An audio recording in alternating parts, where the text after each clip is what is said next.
Hello viewers, hope you are well. Today I will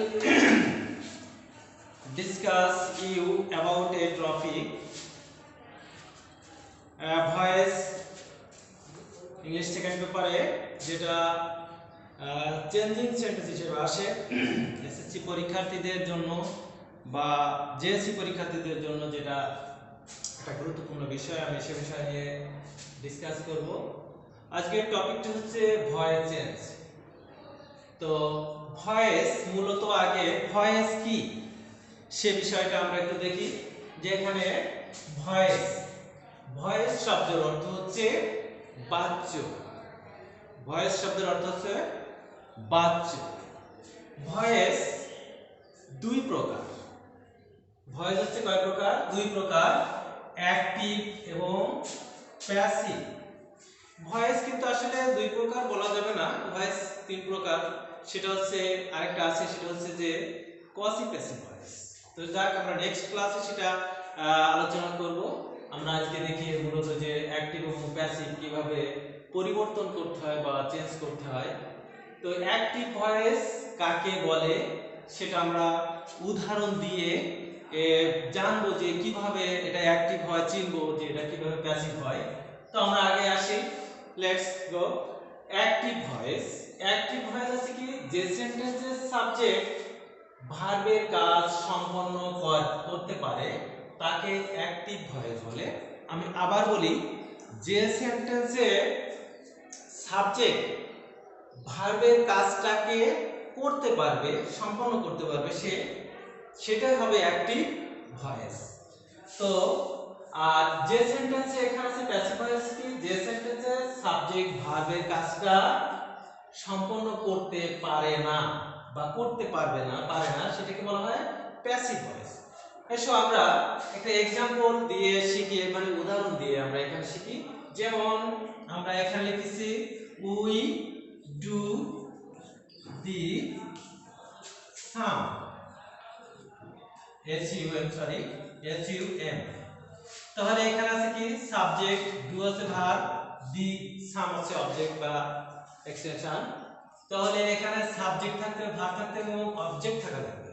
তো voice change করার সময় যেমন উই ডু দি সাম, তাহলে আমরা কি করি, অঙ্কটি করি। তাহলে অঙ্ক করা কাজটা কি আমরা করতে পারতেছি, সাবজেক্টকে উই, সাবজেক্ট কি অঙ্ক করা কাজটা করতে পারতেছে, হ্যাঁ, সাবজেক্ট অঙ্ক করা কাজটা সে করতে পারতেছে। তাহলে এখানে আছে, এটা আছে অ্যাক্টিভ ভয়েস। এবং আমরা দেখি এখানে, তাহলে ভয়েস করার একটা নিয়ম আছে যে অবজেক্টকে সাবজেক্ট প্লাস V3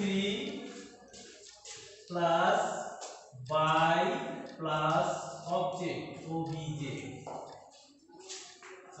এখানে টু বি ভার্ব আসবে, সরি, এখানে আসবে হচ্ছে, একটু লিখে মুছে ফেলি, সাবজেক্টকে object OBJ plus to be verb plus V3 plus by plus object OBJ। এখন এখানে আছে, এটা আছে সাবজেক্ট, এটা ভার্ব, এটা আছে অবজেক্ট। তাহলে আমরা নিয়ম অনুসারে করতে পারি যে অবজেক্টকে আমরা কি করব, সাবজেক্ট করি। তাহলে সাবজেক্ট আছে কি, the sum, SUM, sum, to be verb, V1 থাকলে am is are, এই তিনটা রাখি। এখন দি সামের পরে আমরা বসাবো কি, is, দি সাম is,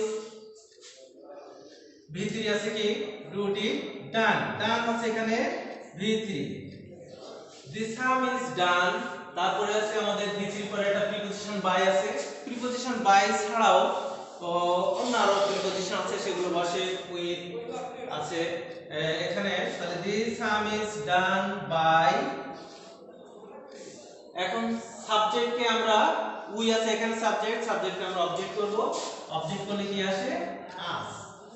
আমরা এখানে বিষয় তোমাদেরকে দেখাই সেটা হচ্ছে যে কিভাবে সাবজেক্ট অবজেক্টিভ হয়। সাবজেক্টিভ ফর্ম একটা আছে, সাবজেক্ট আছে objective form, O B J E C T I D objective.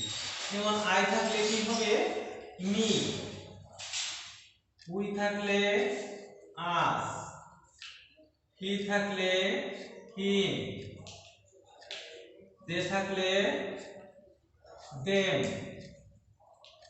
যে থাকলে দেম, সি থাকলে কি, সি থাকলে হার হবে, সি থাকলে হার। আর ইউ থাকলে কি হবে ইউ হবে। এইভাবে সাবজেক্টকে আমরা অবজেক্টিভ ফর্মে করতে পারি। আবার যেমন এখানে আই সাবজেক্ট আছে, এখানে আছে মি, যদি আমরা মি কে আবার সাবজেক্ট হিসেবে আনি তাহলে আছে কি আই, আজকে যদি আনি তাহলে উই আবার থাকলে অবজেক্ট করলে আছে আস। এইভাবে আমরা সাবজেক্ট অবজেক্ট গুলো চেঞ্জ করে নিব, ঠিক আছে? আচ্ছা ওকে, তাহলে এখানে আমরা আরেকটা উদাহরণ দিই ক্লিয়ার বোঝার জন্য। আমি এখানে লিখছি she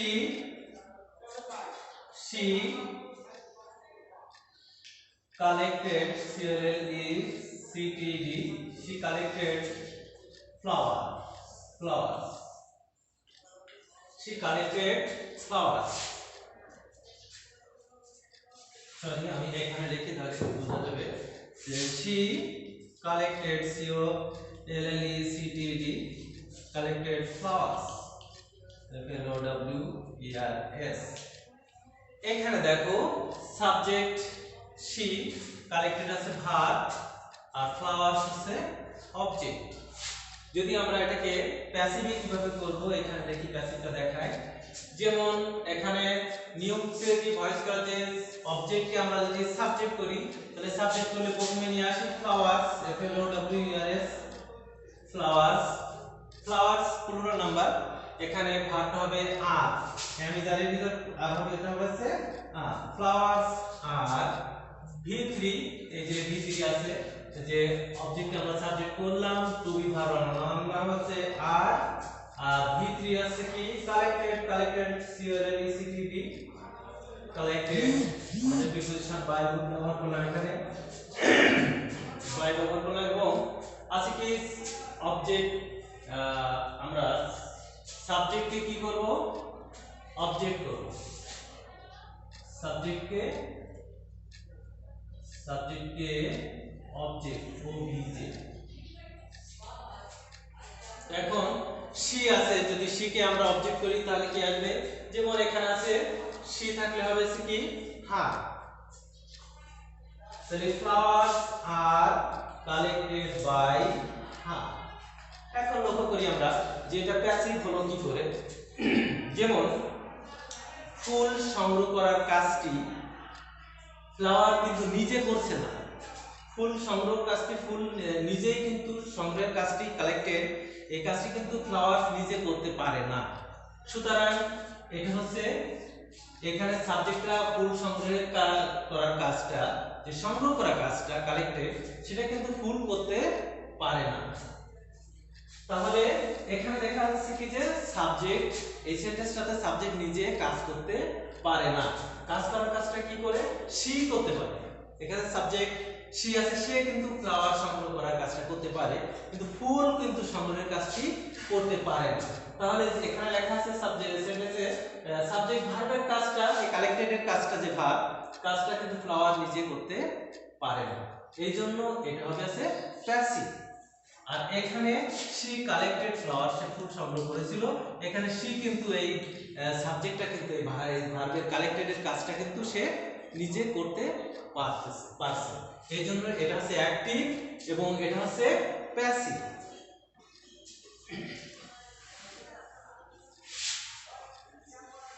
আমি আরেকটা বিষয় তোমাদেরকে ক্লিয়ার করতে চাচ্ছি, লক্ষ্য করো। এবং অ্যাক্টিভ এবং প্যাসিভ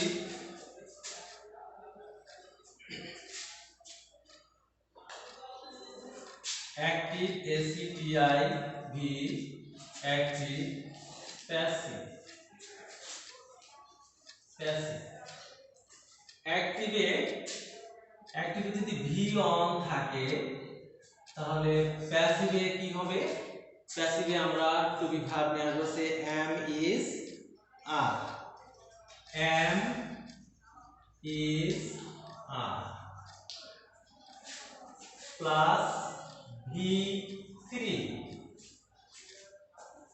অ্যাক্টিভে যদি ভি টু থাকে অর্থাৎ ভার্বের পাস্ট ফর্ম থাকে তাহলে প্যাসিভে হবে হচ্ছে কি was, were plus V three. অ্যাক্টিভে যদি am is are was were, আমি একটু দূরে সরিয়ে লিখতেছি, am is are was were shall be will be থাকলে will be plus V on যোগ আইএনজি যদি থাকলে বিং যোগ হবে, বিই আইএনজি যোগ হবে। তাহলে আমরা এই ফর্মুলাটা একটু লক্ষ্য করি যে কিভাবে আমরা করব। যেমন একটা উদাহরণ দেই আমি, he is writing a letter, he is writing a letter. এই যে রাইটিং, হি আছে সাবজেক্ট, ইজ রাইটিং আছে ভার্ব, এ লেটার আছে অবজেক্ট। তাহলে he is writing a letter, সে চিঠি লেখার কাজটি কিন্তু সে নিজে করতে পারতেছে, সে নিজে, হি এখানে সাবজেক্ট, এক্ষেত্রে এই লেখার কাজটা হি নিজে করতে পারতেছে। তাহলে এটা কি বলবো আমরা? অ্যাক্টিভ ভয়েস, এটা সে অ্যাক্টিভ।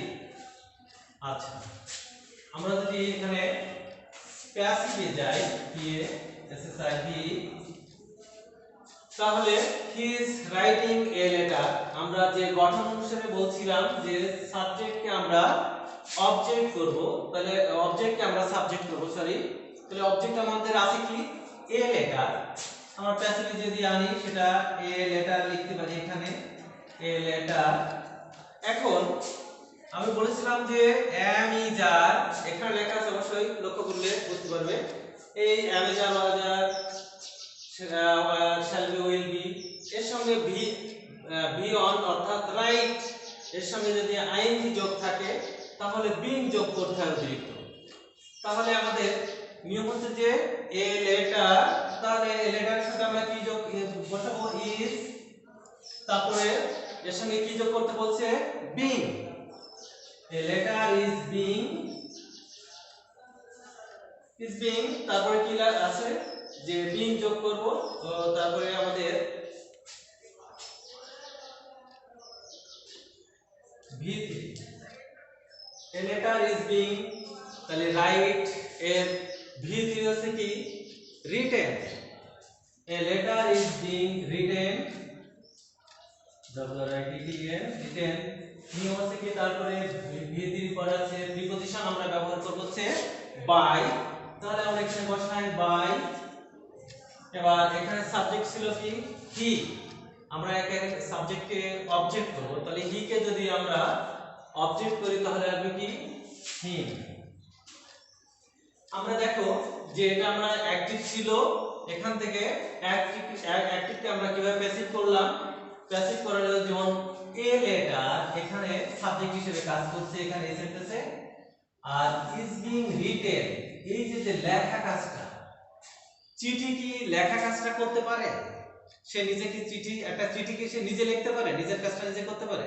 লেখা কাজটা চিঠি নিজে করতে পারে না। এই চিঠি লেখা কাজটাকে একটা সাবজেক্ট প্রয়োজন হয়। তাহলে এই সেন্টেন্সে লেখা কাজটা চিঠি, এই চিঠি লেখা কাজটা নিজে করতে পারে না, সুতরাং এটা হচ্ছে প্যাসিভ। আর হি ইজ রাইটিং লেটার, এটা হচ্ছে অ্যাক্টিভ।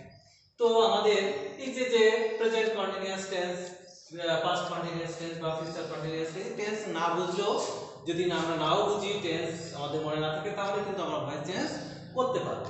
যে এখানে তোমরা যদি একটু লক্ষ্য করো যে is being, is, am, is, are, was, shall be, will be, এর সঙ্গে ভি অন থাকবে, অর্থাৎ ভার্বের প্রেজেন্ট ফর্ম থাকবে এবং তার সঙ্গে আইএনজি যোগ থাকবে। থাকলে আমরা বিং যোগ করব, তারপর আমরা ভি3 যোগ করব। তারপরে আমাদের যে গঠন অনুসারে, তোমরা এটা সবাই অনেকেই জানো, আর যারা জানো না একটু দেখলেই হবে, এইভাবে আমরা ভয়েস চেঞ্জটা করতে পারি। নেক্সট আমরা আরেকটু সামনের দিকে এগোই, লক্ষ্য করি।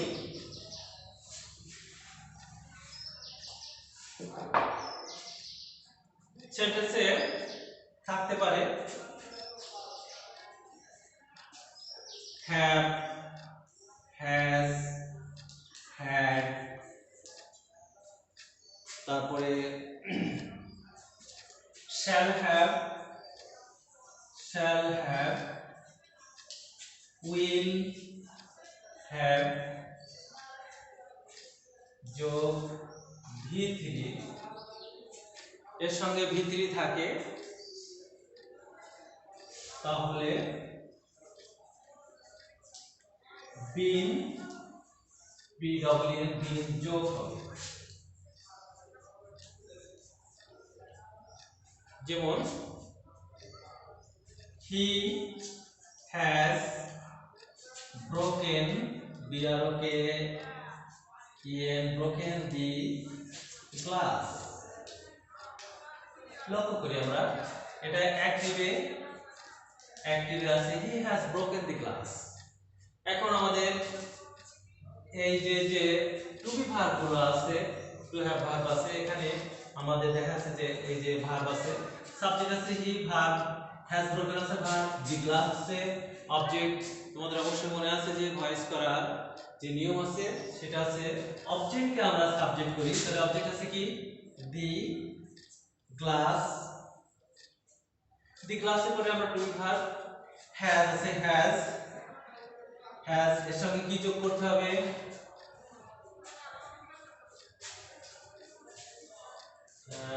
Been plus V3। এর সঙ্গে আমাদের অতিরিক্ত কি যোগ করতে হবে, হ্যাজের সঙ্গে বিন, হ্যাজ বিন, তারপর আছে কি V3 আছে break, broken, has been broken. আমাদের প্রিপজিশন বাই আছে, V3 পরে বাই, আমরা সাবজেক্ট আছে কি হি কে যদি আমরা অবজেক্ট করি তাহলে কি আসবে হিম। তাহলে এটা হলো কি প্যাসিভ। তাহলে আমরা এভাবে অ্যাক্টিভ থেকে প্যাসিভে রূপান্তর করব। ওকে, বুঝতে পেরেছো? নেক্সট, যেমন আমাদের কিছু মডেল অক্সিলারি ভার্ব থাকে, যেমন কি আছে, shall, should, will, would, WULD, may, might, must, MUST, must, ought to, used to, OUGST, ought to, used to, have to, has to, am to, have to,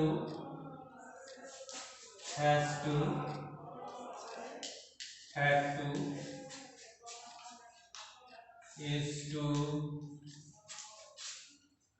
am to, are to,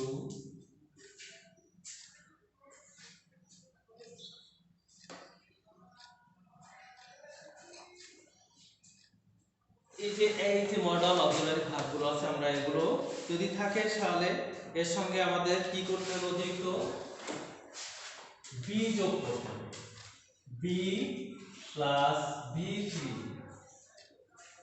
এইভাবে আমরা করতে পারি। আমি একটা উদাহরণ দিয়ে বুঝাচ্ছি, দেখি তোমরা সহজে বুঝতে পারো কিনা। সেটা হচ্ছে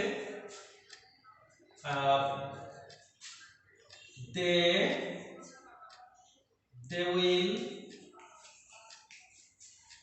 catch fish, এটা হচ্ছে active. they will catch fish, তাহারা মাছ ধরে, তাহারা কিন্তু মাছ ধরা কাজটা করতে পারে, এটা অ্যাক্টিভ ভয়েস, কিন্তু এখানে ভার্বের কাজটা তাহারা সাবজেক্ট করতে পারে। আমরা যদি প্যাসিভে করি, পিএসএস লিখছি আমি সংক্ষেপে, তাহলে আমাদের অবজেক্ট আছে কি ফিশ, ফিশকে সাবজেক্ট করি আমরা ফিশ, এখানে আছে কি উইল, লিখি আমরা সে উইল। আমরা বলছিলাম যে এগুলোর পরে আমরা অতিরিক্ত একটা বি যোগ করব, এখানে বি, তাহলে ফিশ উইল বি, তারপরে আছে V3, আমরা V3 সরি, এখানে ক্যাচ ভার্বের প্রেজেন্ট ফর্ম V3 আছে কট, CAUGHT কট, তারপরে আমাদের V3 আছে কট, প্রিপোজিশন হচ্ছে বাই, আর আমরা সাবজেক্ট দে আছে, দেখে যদি আমরা অবজেক্ট করি তাহলে কি আসবে দেম।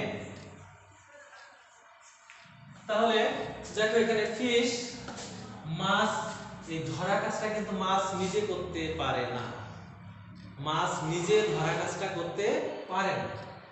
তাহলে এখানে এই যে ভার্ব আছে কট, উইল বি কট, ধরা কাজটা, এখানে ফিশ নিজে কাজটা করতে পারে না। দে তাহারা এই কাজটা কিন্তু ধরা কাজটা তারা করতে পারে, কিন্তু মাছ নিজে এই ধরা কাজটা নিজে করতে পারে না। তাহলে আশা করছি যে তোমরা অ্যাক্টিভ ভয়েস এবং প্যাসিভ ভয়েস কি সেটা অবশ্যই একটু ধারণা লাভ করতে পেরেছো। আশা করি তোমরা ক্লাসে কিছুটা হলেও উপকার পাবে। নেক্সট ক্লাসে তোমাদের সাথে আবার দেখা হবে। ওকে, থ্যাঙ্কস অল।